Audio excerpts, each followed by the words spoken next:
Bien, mes chers amis astronomes, je suis très heureux de vous retrouver pour ce nouveau chapitre de notre voyage vers les étoiles, voyage dans l'espace que nous allons poursuivre à l'aide de ce magnifique outil, cette boîte à outils extraordinaire qu'est Kerbal Space Program. Donc ce jeu, oui, c'est un jeu, mais un jeu qui se veut sérieux, jeu à travers lequel nous allons apprendre à voyager dans l'espace, puisque cette fabuleuse boîte à outils, on avait commencé à la découvrir lors du premier chapitre, va nous permettre de concevoir nos fusées et les faire voyager dans l'espace. Lors de ce premier chapitre, il y a quelques semaines, nous avions découvert l'intérêt de fabriquer des fusées en plusieurs morceaux, si vous vous souvenez, en plusieurs étages. Je vous invite à revisionner la vidéo pour voir ce que nous avions imaginé, inventé lors de ce premier chapitre. Et bien aujourd'hui, chapitre numéro 2, nous allons aller dans l'espace avec l'idée, cette fois, d'y rester, parce que aller dans l'espace, c'est une chose, y rester pour pouvoir y faire de la science, explorer, c'est quelque chose de beaucoup plus intéressant. C'est ce qu'on va faire, voilà, c'est ce qu'on va faire aujourd'hui, donc chapitre 2, voyager dans l'espace, et nous allons donc repartir dans notre astro-école, voir un petit peu où nous en étions restés la fois précédente et voir ce que nous allons améliorer à notre première fusée. Allez, je vous rappelle un petit peu où nous étions restés. On va redécouvrir cette première fusée. On l'avait appelée la chandelle cosmique, chandelle en tout cas. Et cette chandelle, regardez où elle se trouve. Elle est en route vers les étoiles. On l'avait lancée vers les étoiles. Elle continue sa route depuis la dernière fois. Bon, le temps s'est un petit peu arrêté, mais je vous propose d'aller voir où elle se trouve. Voilà, on y est presque. Toujours ce petit temps avant d'atteindre notre capsule. La voici, notre capsule. Elle est vide, pour l'instant.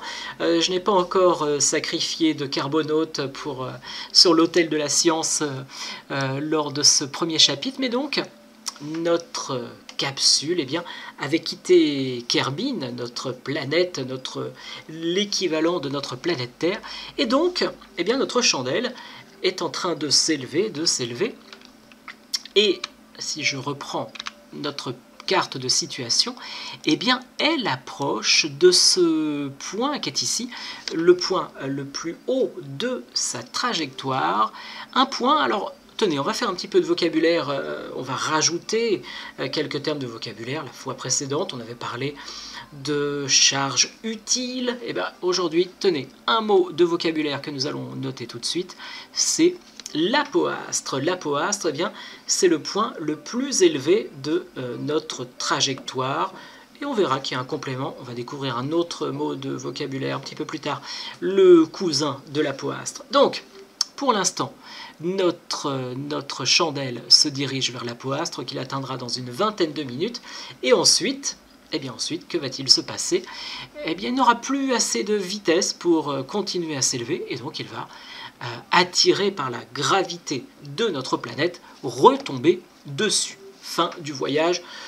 Ça va prendre probablement encore un petit peu de temps, une petite heure peut-être. Donc, ce que nous allons essayer de faire, pendant ce temps, nous allons essayer de trouver une stratégie pour rester dans l'espace. Rester dans l'espace, finalement, ça consisterait pour nous à voyager autour de la planète, mais non plus de manière verticale. Rester dans l'espace, ça voudrait dire tourner autour de notre planète, autrement dit, suivre un mouvement non plus vertical, mais horizontal. Est-ce que je vais réussir à vous montrer exactement ce que j'aimerais que nous fassions?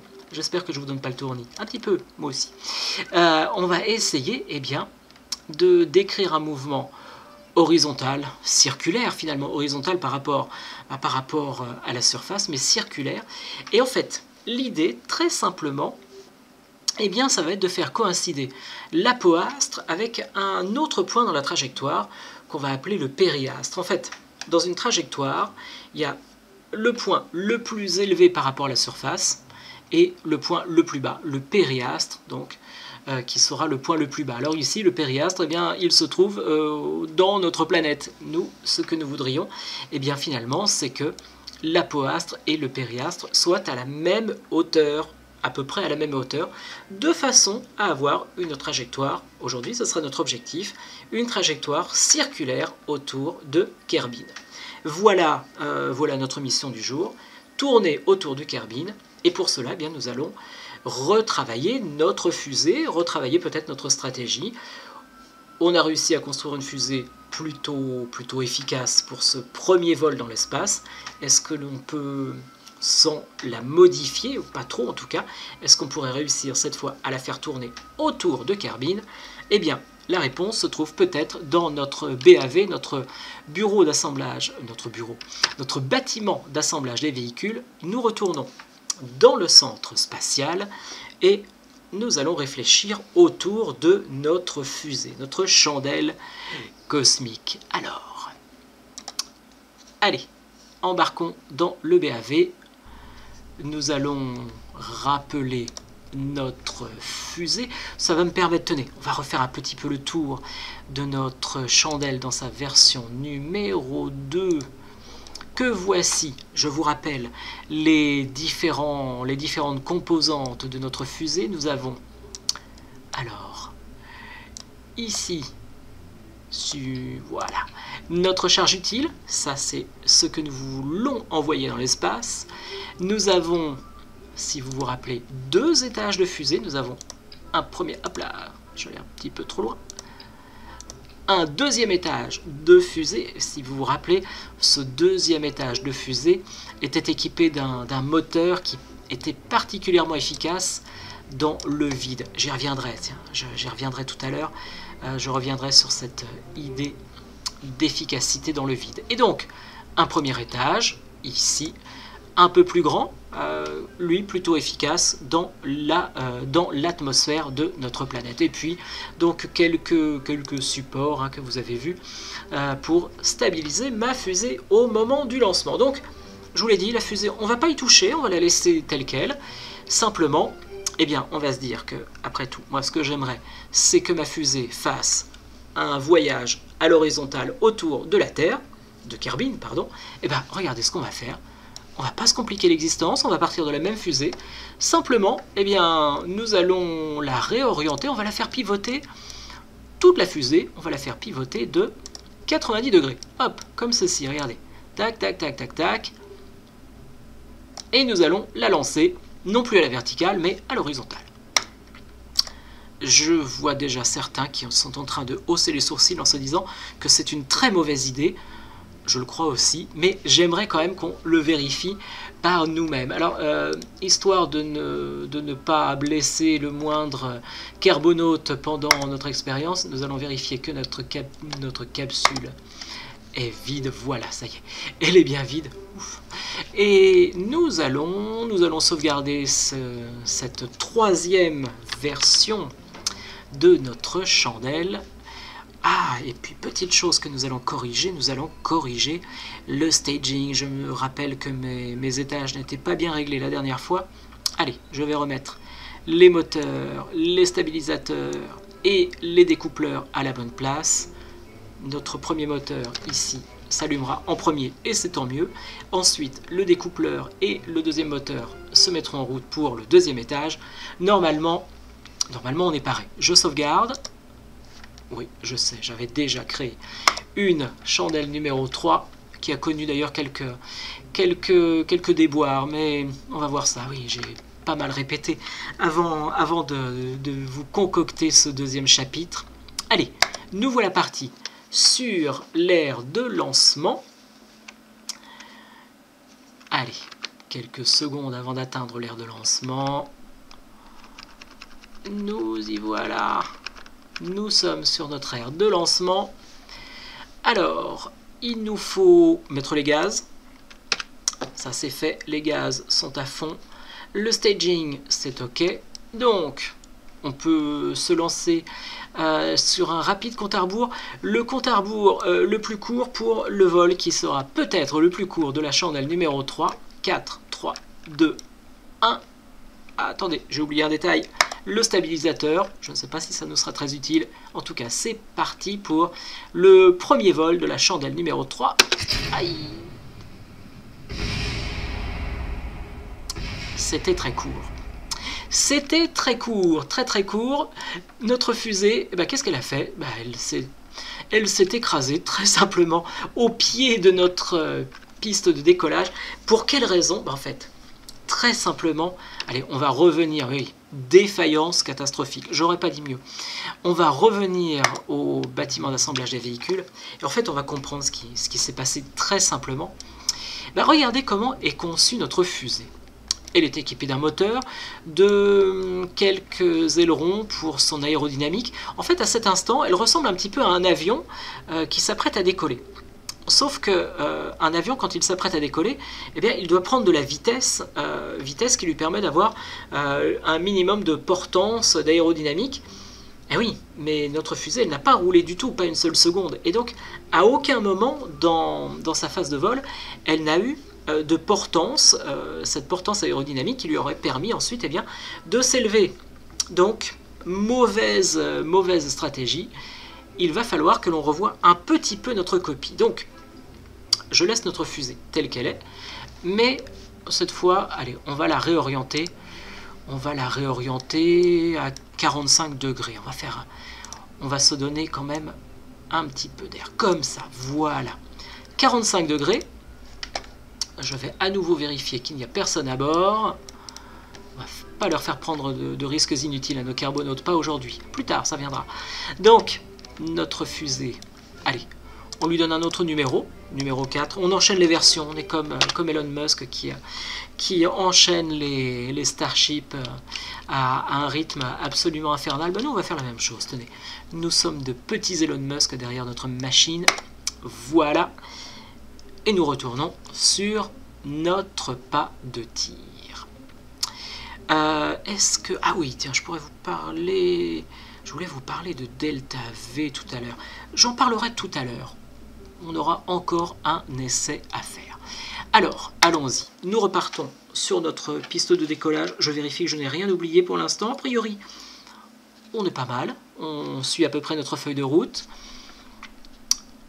Nous allons à nouveau donc mettre les gaz, enclencher le stabilisateur, juste vérifier que mes commandes de vol fonctionnent, petit oui, AE, QD, tout ça, ça a l'air de fonctionner correctement.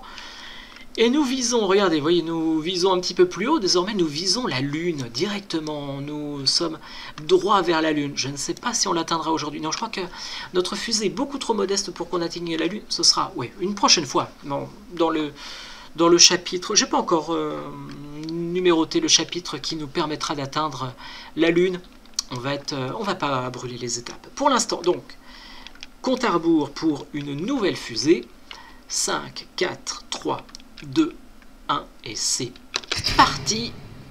Et nous voilà donc avec une fusée qui a dépassé le pas de tir et qui, on va essayer de la maintenir à l'horizontale puisque c'était notre projet aujourd'hui.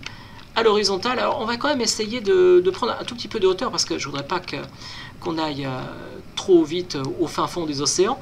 Allez, nous sommes partis. Je garde un œil sur le carburant qui descend très vite dans mon premier étage. Ma fusée descend aussi un petit peu trop vite. Hop, on lui redonne un petit peu de hauteur. Voilà, comme ceci. Et dès que nous aurons vidé notre premier étage, nous enclencherons le deuxième. On voit que la vitesse augmente très vite. Vous voyez, nous sommes à 700-800 mètres par seconde. On a bientôt vidé ce premier étage. Bonne nouvelle, notre fusée est désormais stable. Elle plane comme un avion. Voilà, nous avons notre deuxième étage qui est lancé. Notre fusée qui poursuit sa route. Et je vois un truc, c'est que la vitesse diminue de manière absolument dramatique. Mon moteur est enclenché, ma fusée est plus légère, mais ma fusée perd de la vitesse. Elle a gagné un petit peu de hauteur, mais elle perd de la vitesse. est-ce que nous allons... Alors regardez un petit peu, nous étions partis de là. Hein. Nous sommes donc partis à l'horizontale. Je vais essayer de rester à peu près à la même hauteur. Et le problème, eh ben, je pense que vous le voyez, c'est que à mesure que je vais perdre de la vitesse, il va fatalement arriver un moment où ma fusée va possiblement finir dans l'océan. Est-ce que nous aurons réussi à faire un tour de Kerbin avant d'avoir perdu notre vitesse? Je ne sais pas. On peut peut-être se risquer un petit œil sur notre carte pour regarder notre trajectoire. Regardons. Pour l'instant, vous voyez que notre trajectoire, on est parti d'ici, hein, de notre centre spatial. Notre trajectoire nous emmène pas très loin, hein, vraiment pas très loin. Notre vitesse a l'air de se stabiliser à peu près, mais nous n'allons pas très vite, nous n'allons pas très loin, et je vois que mon carburant s'épuise, et je crains fort que nous n'arrivions pas à faire le tour de notre planète, en tout cas pas avec cette fusée, peut-être avec cette fusée, mais pas en suivant ce plan de vol. Nous sommes à 4000 mètres de hauteur, ça y est, nous commençons seulement à accélérer. Le problème, c'est que regardez, nous allons très bientôt tomber en panne de carburant, et du coup, à partir de cet instant, vous le voyez, la vitesse de ma fusée dégringole littéralement. Ma fusée va elle-même bientôt dégringoler. Elle a pratiquement atteint son apoastre. Il n'est pas très haut l'apoastre. 5000 mètres, même pas. Et à partir de ce moment-là, eh bien, elle va retomber dans l'océan. Donc, nous n'avons pas atteint l'espace et nous n'avons pas réussi à faire le tour de Kerbin. Donc, est-ce qu'on peut parler d'échec? Non, c'est un essai. Voilà, nous sommes sur un prototype et ce prototype, eh bien, va finir sa course dans l'océan. Mais on va quand même essayer de tirer quelques enseignements de ce vol, de cet échec. Bon, on avait vu que le premier vol nous avait conduit directement au pied du pas de tir. Là, on va quand même beaucoup plus loin. Vous voyez, on a quand même voyagé un petit peu. Mais oui, le compte n'y est pas tout à fait. Hein. On a un tour complet à faire. Est-ce que nous laissons notre fusée s'écraser dans l'océan? Ça, c'est pour ceux qui aiment voir les fusées exploser. Mais cela, ce sera même pas drôle parce qu'elle va simplement faire un petit plouf. Donc non, allez, revenons. On va relancer le vol. Nous allons retourner au BAV. Et on va essayer de décortiquer ce qui s'est passé. On va décortiquer notre fusée et on va discuter, ça c'est une notion qui est très importante à la fois dans Kerbal Space Program, mais de manière générale quand on veut voyager dans l'espace, c'est ce que l'on appelle le delta V de notre fusée. Alors le delta V, je ne vous ai peut-être pas encore parlé du delta V, qu'est-ce que c'est? Et bien finalement, c'est la vitesse globale que va pouvoir atteindre notre fusée en fonction de sa masse évidemment, mais également en fonction de la quantité de carburant et des moteurs qui sont utilisés. Pour résumer les choses, eh bien, si je garde la fusée telle que vous la voyez en ce moment, mais que je mets une charge utile plus lourde, eh bien, le delta V va mécaniquement diminuer, sauf si je rajoute du carburant ou si je mets des moteurs plus puissants.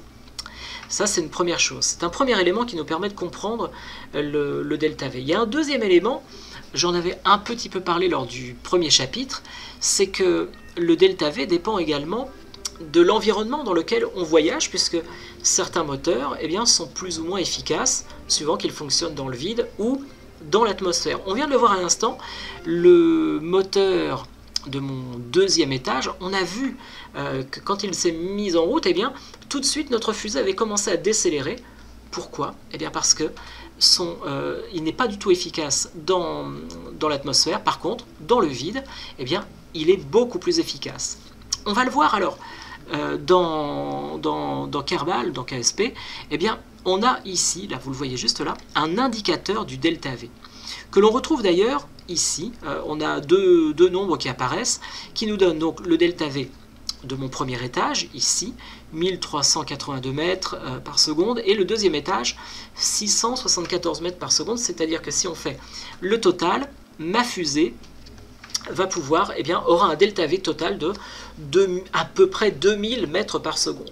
Précision utile, ça c'est 2000 mètres par seconde au niveau de la mer. Au niveau de la mer, vous voyez, tac, je vais juste recorriger, ouais, au niveau de la mer, donc dans l'atmosphère. Si nous regardons la même chose dans le vide, on va voir, hop, toc, toc, toc, évidemment j'ai ma caméra qui est juste dehors, tac, dans le vide, regardez la différence tout de suite. Dans le vide, ma fusée n'aura pas du tout le même delta V.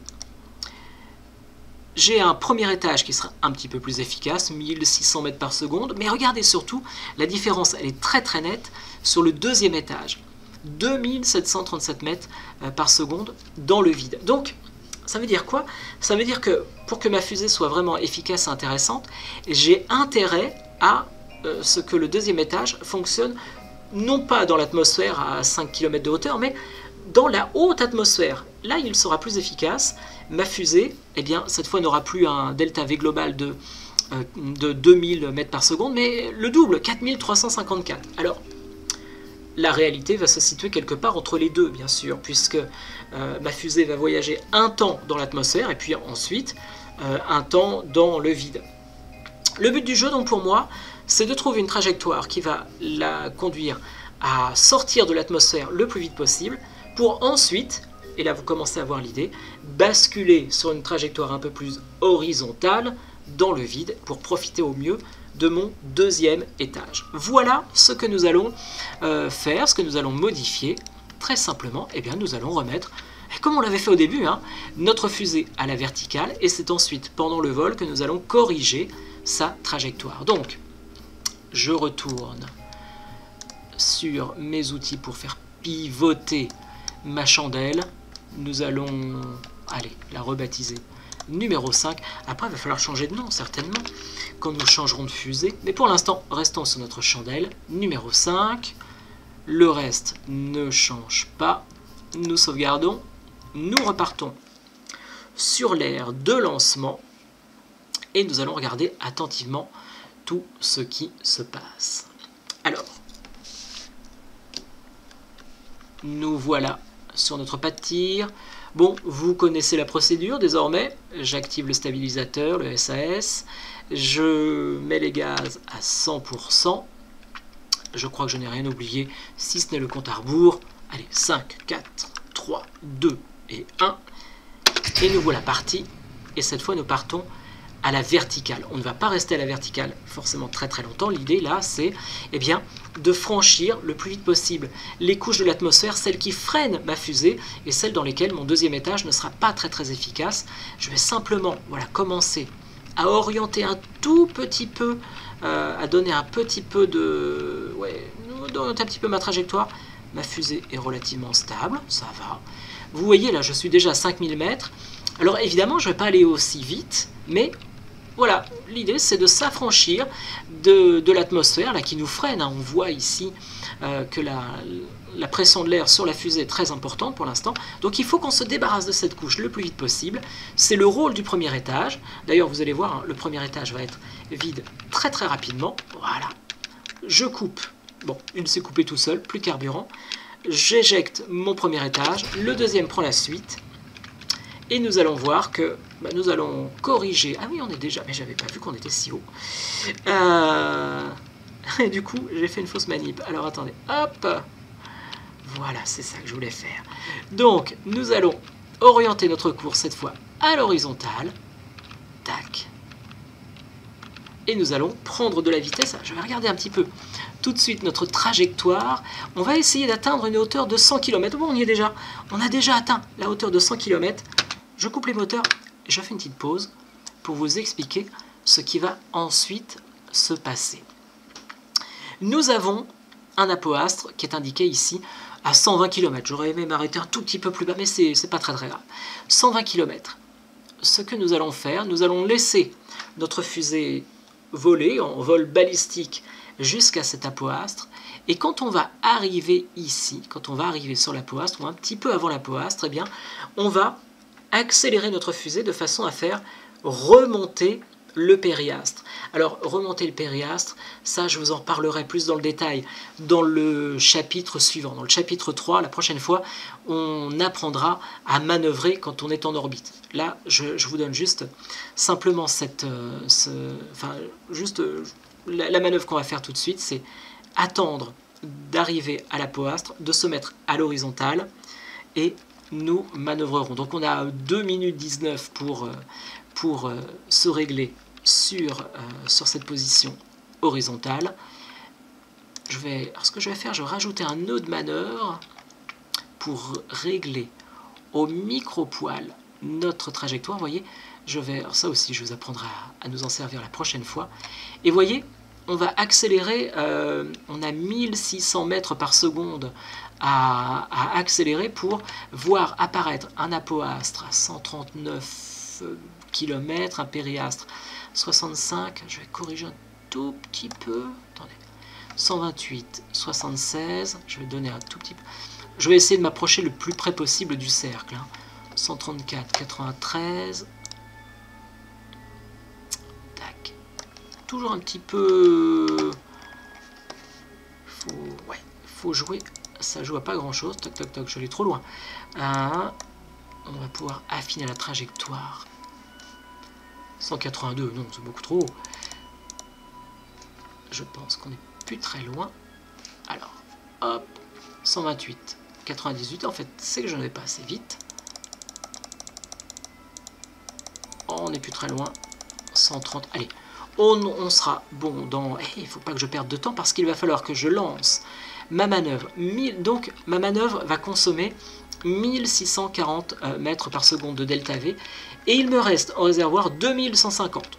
On a de la marge, on est pas mal, simplement il faut que j'initie ma manœuvre dans quelques poignées de secondes, l'idéal étant de lancer la manœuvre, là, juste maintenant, à peu près à un petit peu avant, il faut qu'on arrive à notre nœud de manœuvre à peu près à la moitié de notre poussée. Et vous voyez, nous sommes en train d'accélérer, ça y est, nous sommes en train d'accélérer, et notre trajectoire, eh bien, elle est en train de s'élargir, le but du jeu étant donc de la circulariser. Nous allons circulariser notre trajectoire. Normalement, dans une trentaine de secondes, on sera bon. Je vérifie juste qu'on est bon. Vous voyez, au niveau carburant, ça va. Hein. On est large. On a encore 600 mètres par seconde de carburant. Il nous en reste un peu plus de 1000 en réserve. Donc, on est pas mal. Ce que je vais faire, je vais juste ralentir un tout petit peu sur la fin de ma course, histoire d'essayer de me coller au plus près.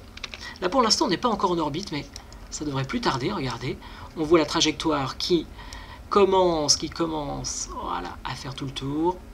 Hop, on y est presque. Encore un petit effort. Vous voyez, le périastre, on le voit grimper. 40, 50. Allez, encore un petit effort. Allez, on est pas mal. Je m'arrête là. J'ai pas tout à fait respecté la manœuvre, mais c'est pas grave. Regardons. Nous avons une trajectoire. Elle n'est pas circulaire, mais presque. Hein. Une trajectoire donc avec un apoastre à 156 km, un périastre à 116 km, et il nous reste 476 mètres par seconde. Ça veut dire que notre réservoir n'est pas vide. Hein. Notre réservoir n'est pas vide. Vous voyez, on était parti avec 180 unités d'ergol, 220 unités d'oxydant, de carburant donc. Et il nous en reste à peu près un petit peu plus de 10%. Ça veut dire qu'on aurait pu alléger notre fusée ou au contraire mettre une charge utile un petit peu plus lourde. On avait la marge de carburant nécessaire pour pouvoir manœuvrer et mettre notre fusée en orbite. Bon, nous avons donc réussi à aller dans l'espace et nous allons rester dans l'espace. Nous allons rester dans l'espace indéfiniment. Bah oui, puisqu'il n'y a plus d'air, nous sommes dans le vide, il n'y a rien qui va ralentir notre fusée.